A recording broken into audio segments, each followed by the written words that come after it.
Have you ever wondered what might happen if, in a single unexpected moment, your child met the most powerful person in the building and changed both your lives forever? If not, I hope you're ready to find out. Because this is not just a story about a job interview gone wrong, or even right. It's about the courage to show up as you are and the magic that can happen when you least expect it. It all started on a morning just like any other, but for Ethan Miles and his daughter Zoe, the air in their little apartment seemed thick with both hope and dread.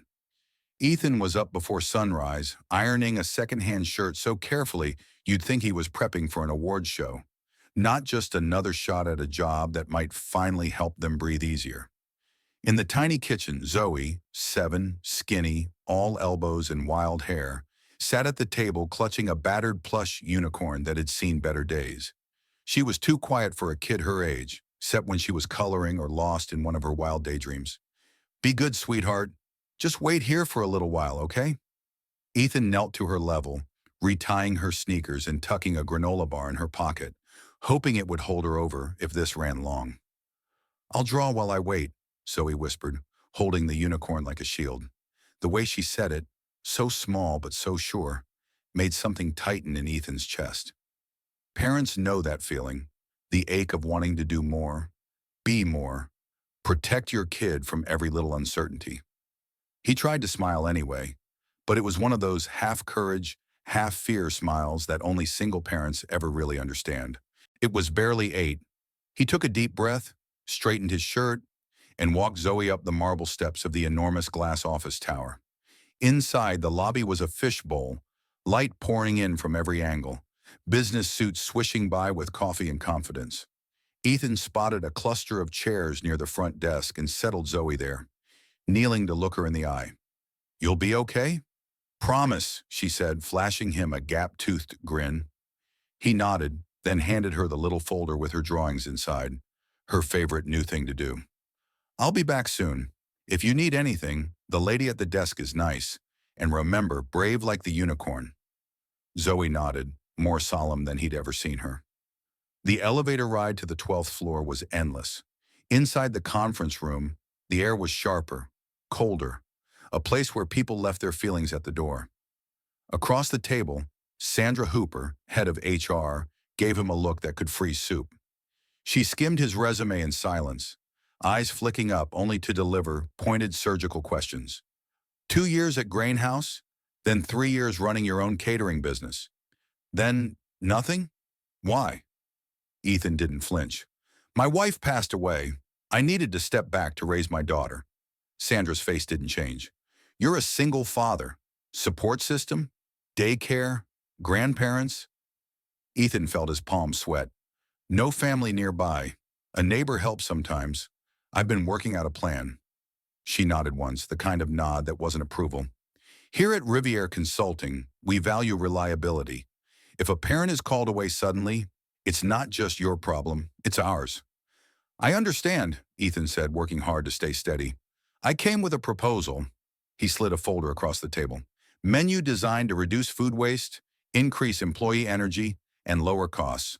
I've included a staff wellness component." Sandra flipped through the pages. It was a good plan. Years of experience distilled into simple, colorful charts and ideas for meals that would actually excite people. But she barely glanced at it before snapping it shut. "Thank you, Mr. Miles. We'll let you know." That was it. No real questions. Just the polite, chilly end of a conversation. Ethan left the room feeling that old ache, the one you get from fighting so hard to keep everything together, only to find out it wasn't enough. Back in the lobby, Ethan's heart stopped. Zoe's seat was empty. His mind raced to the worst places. He rushed toward the front desk, panic rising in his throat. "Have you seen—" But before he could finish, he caught sight of Zoe standing near the entrance to the executive elevators, talking to a woman in a crisp black suit. At first, Ethan barely recognized her, but something about her presence sent a chill through the air. Olivia Drake, CEO of Riviere, the name whispered with a mix of awe and fear throughout the building. Olivia looked down at Zoe, one brow arched, her posture regal and just a little intimidating. "Are you here with someone?" Zoe blinked. "My dad," He's here for a job. The lady upstairs didn't like that I exist, I think. Olivia blinked at that, the edges of her mouth twitching. Why do you say that? She said my dad's a risk, but I'm not risky unless you give me too much ice cream. The way Zoe said it, matter of fact, a little world-weary, caught Olivia off guard. What does your dad do? He cooks, Zoe said, and he draws. He makes boring food look pretty so grown-ups aren't sad at lunch. Olivia's eyes softened for just a heartbeat. What's your name? Zoe. And what's your unicorn's name? Rocket. Olivia almost smiled. Then she looked up and caught Ethan's eyes across the lobby. For a split second he wanted to run, but Olivia beckoned him over with one sharp nod. Mr. Miles, is it? Ethan straightened his shirt again. Yes, ma'am. Please come with me. As they rode the elevator to the 24th floor, Ethan's heart hammered against his ribs. Was he in trouble? Was he about to be told off for bringing his daughter? But when they stepped into Olivia's office, more like a glass cathedral overlooking the city, she motioned for him to sit. Zoe stayed in the lobby with a receptionist, coloring quietly, but Ethan's mind was only half in the room. Olivia sat down and studied his folder, really studied it. You were applying for the food operations manager?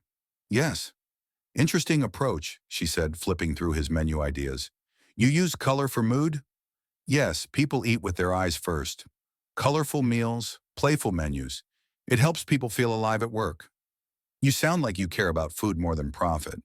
I care about people, Ethan said quietly. Food is just the way in. Olivia closed the folder. Why did you bring your daughter today? Her sitter canceled. I could have rescheduled, but I wanted Zoe to see that showing up matters, even if it's scary. Olivia's eyes flashed. And what if it all went wrong? Then she'd see her father try anyway. The silence in the room was electric. Ethan felt his pulse in his ears, waiting for judgment. Instead, Olivia leaned back in her chair and said, You know, I never had kids. Never thought I could make it work. Maybe I was afraid it would make me soft or distract me from this. She gestured at the walls of her empire. But your daughter, she changed the energy of my lobby in 5 minutes. Asked me better questions than half my board. Ethan almost laughed, a nervous, tired sound. She's good at seeing through people. Olivia nodded, then tapped the folder again. I'm not offering you the job yet, but I am giving you a paid trial, 2 weeks, starting Monday. You'll have access to the executive kitchen. If Zoe needs to be on site, she can stay in the flex room on 2. But if anything goes wrong, the trial ends. Deal? Ethan swallowed the lump in his throat and nodded. Thank you. I won't let you down. Leaving the office, Ethan felt a strange rush of hope. In the lobby, Zoe was showing her drawings to the receptionist and telling her how Rocket liked purple sprinkles. She looked up as Ethan approached. Did you get it? Ethan crouched, scooping her up. Not yet, but we get to try. And sometimes, that's even better. That's when I think I first realized what this story was really about. Not getting a job, but getting a chance. Sometimes life doesn't hand you the perfect moment. Sometimes you walk into an interview with all the odds stacked against you, and it's your kid who opens the first real door. And if I'm honest, I still believe the bravest thing a parent can do is show up as they are, even if that means bringing a little chaos, a unicorn, and the hope that someone out there still values real life more than a flawless resume. If you've ever felt like the odds were against you, or like you had to hide the messier parts of your story to be taken seriously, just remember, sometimes those are the very things that set you apart. The real test isn't whether you're perfect, but whether you keep showing up. If this first chapter made you feel anything, hope, fear, maybe even a little courage, let me know in the comments below. Your stories matter too, and I read everyone. Next time, I'll show you what happens when Zoe's colors start to change the entire company. Don't miss it. When Monday arrived, the sky over the city was a determined blue, streaked with pink, the kind of sky that makes you think maybe, just maybe, things are about to change. Ethan barely slept the night before. He spent hours planning and replanning the day's menu in his head, worrying about Zoe, worrying about whether he'd even make it through the first morning. By 6, he was already up, prepping breakfast while Zoe sat at the kitchen table. Tongue poked out in concentration as she carefully colored a picture of a super dad standing beside a building covered in rainbow windows. "Will you be nervous today?" she asked, glancing up. Ethan laughed quietly, pouring milk into 2 mugs. "A little. Do you want Rocket to come with you for luck?" She held out her beloved unicorn. "Rocket stays with you," Ethan said, handing her a banana and giving her the look. The one that meant, "We're in this together." Zoe smiled, but he could see the nerves in her eyes. By 7:45, they were on the bus together, squeezed between commuters in suits, Zoe's backpack wedged between their knees. At the Riviere building, Olivia's assistant met them in the lobby, all brisk professionalism and clipped syllables, but softened a little at the sight of Zoe's smile. "Zoe, you'll be staying in the family flex room on 2.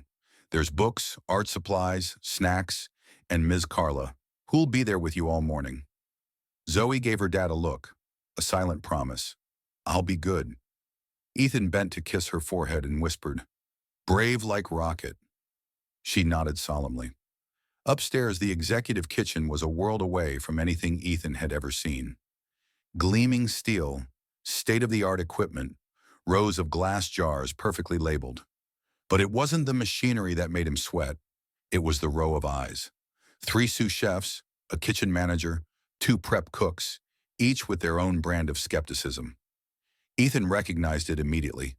The trial guy, the outsider, the dad with baggage. He set down his supplies at an empty station and laid out his plan. Mediterranean Mondays, hummus bowls, grilled chicken skewers, lemon rice, and a rainbow of roasted vegetables. "We're doing color," he announced, holding up a prep sheet decorated with Zoe's hand-drawn icons for each dish. One sous chef, Marco, snorted.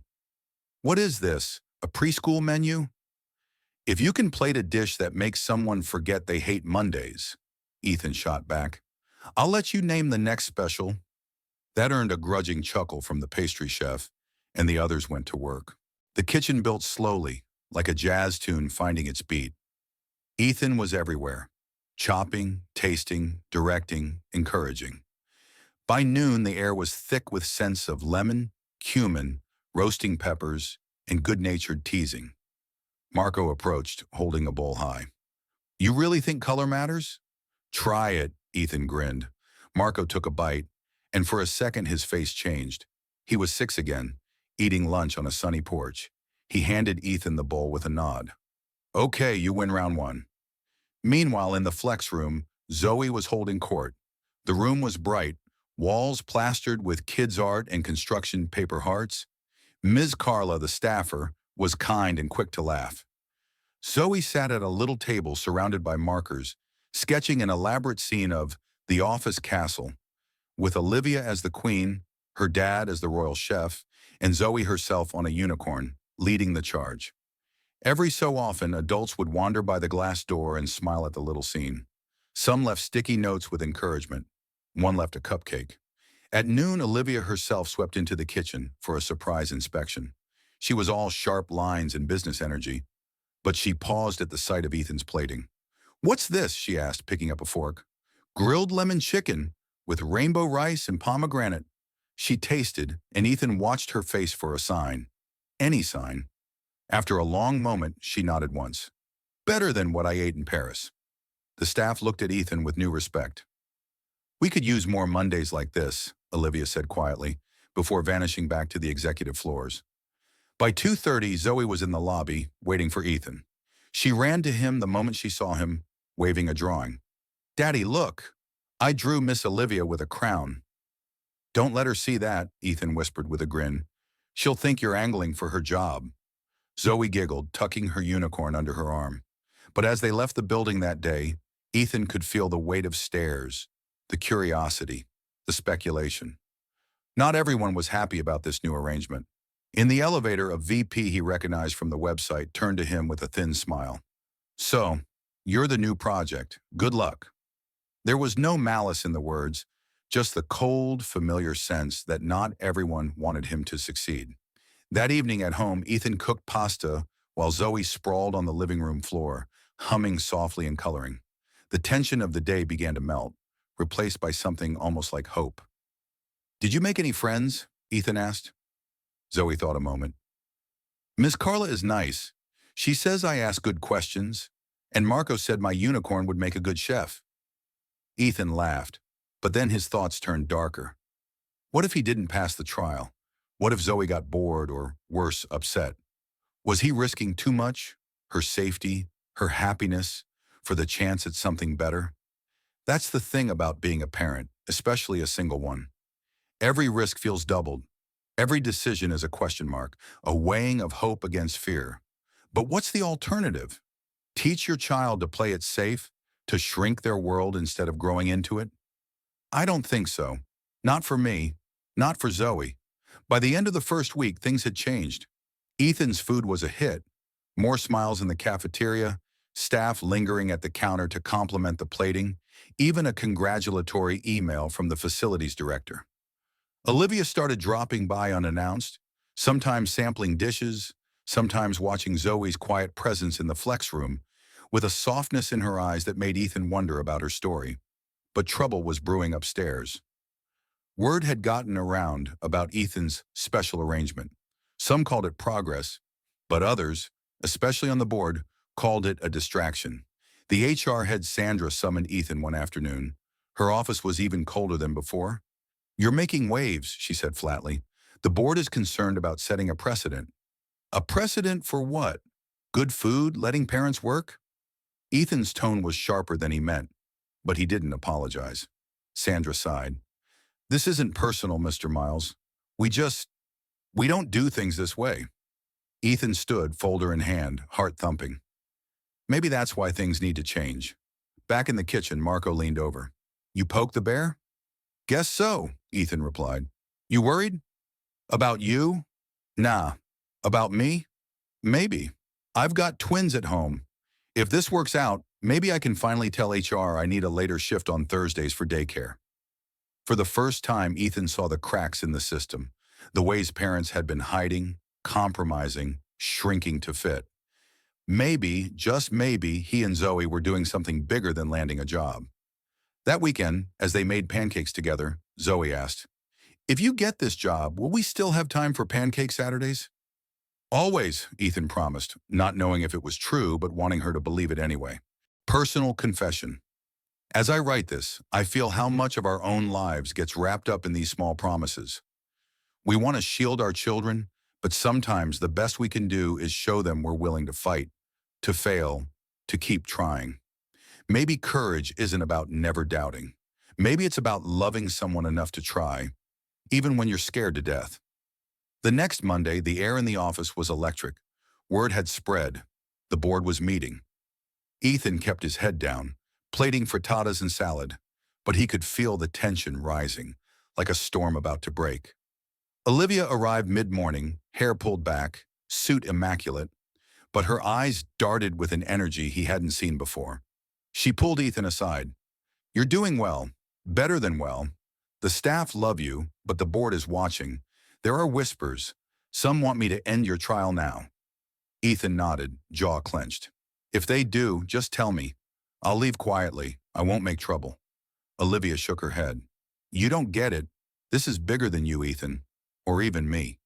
If I fight for you and win, things might change for every parent here. If I lose, they'll say I got soft, that I put empathy over business."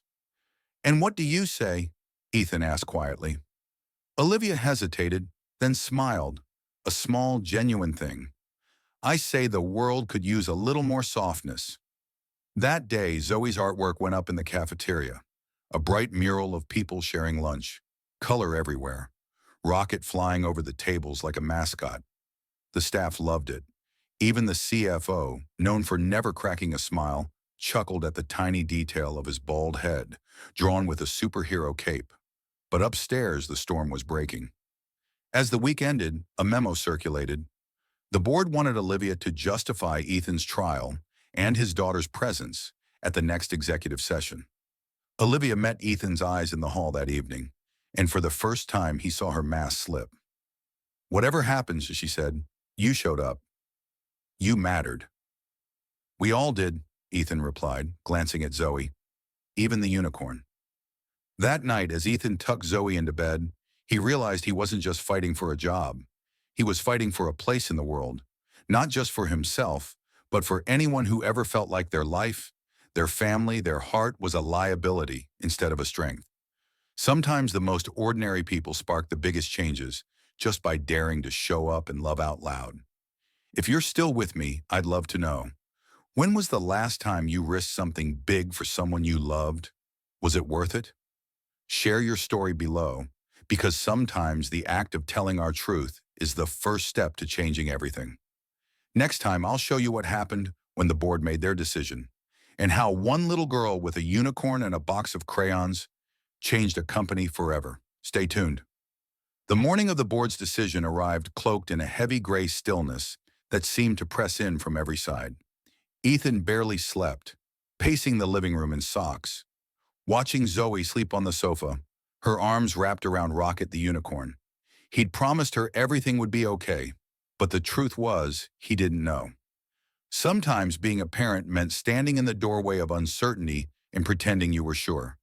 By 8, the city was alive with movement. Cars honking, people hurrying to work, streetlights blinking in and out. But inside Riviere, there was a hush. It was as if the whole company was holding its breath. Ethan took Zoe's hand as they entered, walking her to the family flex room. Ms. Carla greeted them with a smile and a new box of markers. "You ready to paint the world today?" Carla asked, and Zoe beamed. But Ethan felt the tension coiled tight behind his eyes. "Dad, will you be here for lunch?" "I'll try, Zoe. I'll do my best." Upstairs, the executive kitchen was already running at a brisk pace. Marco and the team worked quietly, but the usual banter was gone. Even the coffee seemed less lively. Ethan found himself triple-checking every plate, hands moving by memory, while his mind kept drifting to the boardroom one floor up, where Olivia would be standing alone, arguing for something as simple and as radical as a father with a daughter. By 10 a.m., the board had assembled in their cathedral of glass and steel. Olivia entered, heels clicking, head high, a single manila folder tucked under her arm. The faces that greeted her were all power and calculation. Gray hair, expensive watches, eyes sharp as knives. William Drake, board chair and Olivia's own uncle, began without preamble. "Ms. Drake, you are aware of the concerns. Please justify your decision regarding Mr. Miles and the matter of his daughter's presence." Olivia placed her folder on the table and looked each board member in the eye. "When I took this job, you hired me to innovate, to solve problems that couldn't be solved by spreadsheets. What you see as a risk, I see as an opportunity. In a single week, employee satisfaction has spiked. Attendance is up. Our kitchen staff are the happiest I've seen in years. And all because one man, who happens to be a single father, showed up, brought his whole self, and was brave enough to include his daughter." Someone coughed. Another board member shuffled papers. "This is not about feelings, Olivia. It's about precedent." She held up Zoe's cafeteria mural, covered in rainbows and superheroes. "Maybe precedent is exactly what needs breaking. If Riviere can't adapt, if we can't create space for real people and real families, then what are we building? A brand or a future?" Her uncle's jaw clenched. "What you're proposing could open the floodgates. Everyone will want an exception." Olivia's voice softened. "Maybe they should. Maybe it's time we remember that companies are built by people, not policies." Downstairs, Ethan served lunch on autopilot, barely tasting his own food. The staff gathered in small clusters, stealing glances his way. Marco came over, sliding a fresh espresso across the counter. "For luck," he said. "Whatever happens, you shook the tree." Ethan tried to smile, but it came out thin. "Thanks, man." "My wife says if you get fired, I have to hire you to cook for us at home." Marco grinned. "She thinks you're a hero." Ethan chuckled, despite the nerves. "Tell her I make a mean lasagna." At 1, Olivia descended into the cafeteria. Her expression was unreadable, her posture perfect. She walked right up to Ethan and took his hand in both of hers, her eyes searching his face for a moment. "It's done," she whispered. "The board approved your permanent position. The flex room will stay open for all staff. Zoe is welcome, and so is any other child who needs a place to belong." It was as if the entire room exhaled at once. The staff broke into spontaneous applause. Marco pounded Ethan on the back. "You did it!" Zoe, hearing the commotion, ran from the flex room and straight into her dad's arms. "Did you win, Daddy?" "We won, Zoe, all of us." She squeezed him tight. "Can Rocket come to lunch too?" "Absolutely." In that moment, Ethan realized something simple and profound. Change doesn't always come with a bang. Sometimes it's a gentle, persistent presence, the willingness to stay, to love, to believe that you and your child are enough. I don't know about you, but watching a room full of grown adults celebrate a little girl's mural is the kind of hope the world needs more of. The next few weeks felt like a new beginning. Ethan threw himself into the job, training staff, designing new menus, inviting more color and playfulness into the cafeteria. Zoe became a fixture in the building, sometimes reading, sometimes coloring, sometimes leaving notes for the chefs or drawings for the janitors. People started stopping by the flex room just to see what she'd created that day. Olivia, for her part, became more than a CEO. She became a champion of change, inviting parents to share their stories, encouraging departments to rethink what professional really meant. At one staff meeting, she held up a tiny drawing Zoe had made, a family of stick figures holding hands, all inside a building with a giant heart for a roof. "This is our new brand," she said, "a place where people come first." But the journey wasn't all triumph. There were still those who grumbled, who rolled their eyes at the new policies, who called it soft or unprofessional. HR tightened some rules. Lawyers drafted new guidelines. And more than once, Ethan found himself defending the very idea of bringing real life into work. Each time, though, he remembered Olivia's words. Change is never comfortable, but discomfort is just a sign that something real is happening. One afternoon, as the city slid into golden hour, Olivia called Ethan up to her office. Zoe was with him, coloring in the corner, while Olivia reviewed quarterly reports. The sunlight streamed through the glass, catching the edge of Zoe's latest masterpiece, a picture of her, her dad, Rocket, and Olivia, all on a picnic blanket in a park, surrounded by flowers and birds.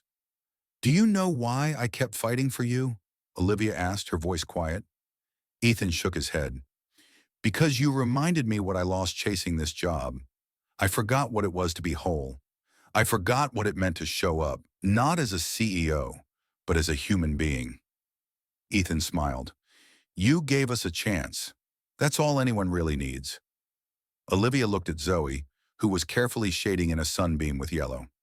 "I wish I'd been brave enough to try sooner. Maybe I would have had a daughter too." Zoe looked up. "You can borrow me if you want," she said, grinning. Olivia laughed, a sound so warm it filled the room. "I'd like that very much." That night, Ethan and Zoe walked home together under a sky dusted with stars. They passed a bakery, and Ethan ducked in for a loaf of fresh bread. As they waited, Zoe leaned her head on his arm. "Do you like your new job, Daddy?" "I do, especially when you're there." "Are we going to stay here a long time?" "As long as you want, kiddo." She nodded, quiet for a moment. "I think we make this place better, don't you?" Ethan hugged her close. "I know we do." In the weeks that followed, Riviere's culture began to shift in small, meaningful ways. The flex room filled up, not just with children, but with laughter and life. Employees lingered longer at lunch. Team meetings started to include stories about family, not just spreadsheets. Even the board began to soften, asking Olivia how they might expand the model to other offices. But perhaps the greatest change was in the way people saw each other. No longer just co-workers, but parents, partners, dreamers, each carrying a life outside the office that deserved to be honored, not hidden. As for Ethan and Zoe, life was still hard some days. There were bills, scraped knees, late buses, and nights when Rocket needed emergency unicorn surgery with a needle and thread. But now there was a place for all of it, a place where a little girl could draw hope on the walls and a single dad could cook with pride, not apology. And me? I can't help but think about all the stories that never get told because someone, somewhere, decided that real life was too messy for business. But what if the truth is just the opposite? What if it's our mess, our children, our losses, our unicorns, that makes us strong, that gives us purpose, that brings out the best in everyone around us? So if you've come this far with me, I want to say thank you. Not just for listening, but for believing in the possibility of a different kind of success. If this story meant something to you, if you've ever felt like an outsider, or like your love for someone could be your greatest strength, share your thoughts in the comments below. Tell me, what does family mean to you? What risk would you take for someone you love? I read every word because stories like ours are how change begins.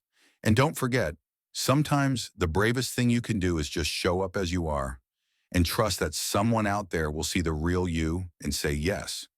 If you want more stories that remind you you're not alone in this world, hit subscribe, like, and share with someone who needs a little courage today. Because family isn't just about blood or names or perfect plans. It's about choosing each other again and again every single day. That's how everything changes.